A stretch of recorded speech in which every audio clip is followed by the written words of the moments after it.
వే gold trusted gold buyers మీరు తాకట్టు పెట్టిన బంగారాన్ని విడిపించి ఈ రోజు ఉన్న మార్కెట్ ధరకు కొనబడను.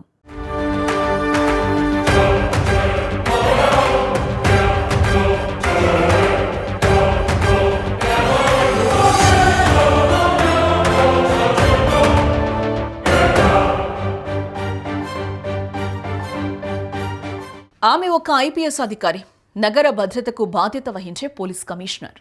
బట్ అర్ధరాత్రి వేళ ఖాకీ డ్రెస్ని పక్కన పెట్టేశారు, సెక్యూరిటీని పక్కన పెట్టారు. ఒక సామాన్య మహిళల రోడ్డు మీదకి వచ్చారు.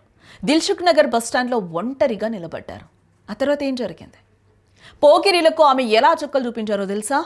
లేడీ సింగం సుమతి గారి మాస్టర్ ఆపరేషన్ పూర్తి వివరాలు మనం ఇప్పుడు తెలుసుకునే ప్రయత్నం చేద్దాం.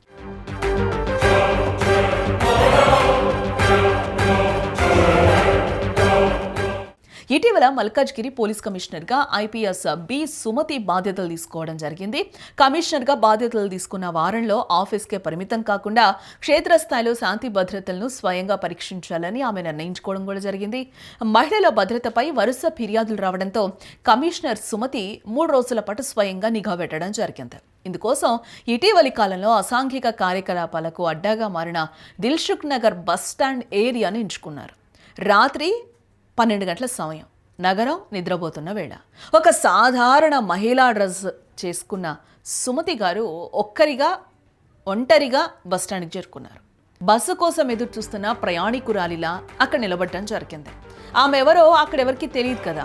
అప్పుడే అసలు సినిమా మొదలైంది. సుమతి గారు బస్టాండ్లో నిలబడగానే అక్కడున్న పోకిరీలు ఆమెను చుట్టుముట్టారు.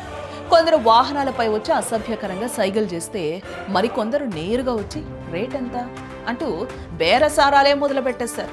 ఒక్కరు కాదు, ఇద్దరు కాదు, దాదాపుగా 40 మందికి పైగా ఆకతాయిలు ఆమె చుట్టూ చేరి వెకిలి చేతులతో విసిగించేశారు ఆమె. ఇక్కడ విచారకరమైన విషయం ఏంటో తెలుసా? ఆ 3 గంటల పాటు రాత్రి 12 గంటల నుండి రాత్రి 12 గంటల నుండి 3 గంటల వరకు ఒక్క పోలీస్ వాహనం కూడా ఆ పరిసరాల్లో కనిపించలేదు. పెట్రోలింగ్ వ్యవస్థ ఎంత బలహీనంగా ఉందో కమిషనర్ కళ్ళారా చూడడం జరిగింది.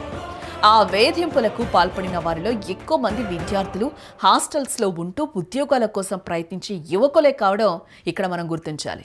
వీరంతా గంజాయి మద్యం మత్తులో జోగుతూ ఒంటరి మహిళ కనిపిస్తే చాలు వేటాడే మృగాల్లా మారిపోతున్నారంతే. తెల్లవారుజామున 3 గంటల 30 నిమిషాల సమయంలో ఒక బీట్ కానిస్టేబుల్ అటుగా వచ్చారు. అక్కడ గుంపుగా ఉన్న వారిని చెదరగొట్టే ప్రయత్నం చేస్తుండగా అసలు విషయం బయటపడింది. ఆ తర్వాత వచ్చిన ఎస్ఐ ఆమెను గుర్తించి సెల్యూట్ చేయడంతో అక్కడున్న పోకిరీల ముఖాలు తెల్లవారిపోయాయి.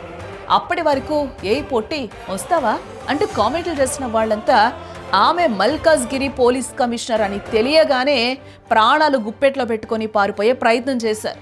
వెంటనే రంగంలోకి దిగిన అదనపు బలగాలు అక్కడ ఉన్న 40 మంది పోకిరీలను కూడా అదుపులోకి తీసుకోవడం జరిగింది. వారందరినీ పోలీస్ స్టేషన్కు తరలించి సుమతి గారు స్వయంగా కౌన్సిలింగ్ ఇవ్వడం జరిగింది. చదువుకోవడానికి వచ్చి ఇలా గంజాయికి బానిసలైతే కెరియర్ నాశనం అవుతుంది. ఆడపిల్ల కనిపిస్తే అసభ్యంగా ప్రవర్తించడం కాదు, కష్టాల్లో ఉంటే సాయం చేయడం నేర్చుకుంటారా ఎదవల్లారా అని చెప్పింది. ఇంకోసారి ఇలాంటి పనులు చేస్తే తోకలు కత్తరిస్తా అని పవర్ఫుల్ వార్నింగే ఇచ్చింది. సుమతి గారికి ఇలాంటి సాహసాలు కొత్తేం కాదు. 2001లో ఆమె డిఎస్బీగా ఉన్న సమయంలో కాజీపేట రైల్వే స్టేషన్లో కూడా ఇలాగే మారువేషంలో వెళ్లి పోకిరీలా భరతం పట్టింది. సరిగ్గా 25 ఏళ్ల తర్వాత మళ్లీ అదే తెగువను ప్రదర్శించి లేడీ సింగం అనిపించుకున్నారు ఈమె. ఒక ఐపీఎస్ అధికారిని పక్కా ప్లానింగ్తో వెళ్లారు కాబట్టి సురక్షితంగా బయటపడగలిగారు. కానీ అదే స్థానంలో నిజంగా ఒక అతి సామాన్య మహిళ ఉండుంటే ఆ 40 మంది మృగాళ్ల మధ్య ఆ పరిస్థితి ఏమయ్యేది ఒకసారి ఆలోచించండి అనే ఆలోచన ఇప్పుడు నగరాన్నే వణికిస్తోంది. మహిళల భద్రత కోసం షీ టీమ్స్, పెట్రోలింగ్ వాహనాలు ఉన్నాయని చెప్తున్నా క్షేత్రస్థాయిలో ఇంకా మార్పు రావాలని ఈ ఘటన నిరూపించింది. ఏదేమైనా బాధ్యతలు చేపట్టిన వెంటనే ఇలాంటి సాహసోపేతమైన నిర్ణయం తీసుకున్న కమిషనర్ సుమతి ఐపీఎస్ గారిని నెటిజన్లు వేనోళ్ల పొగుడుతూ ఉన్నారు.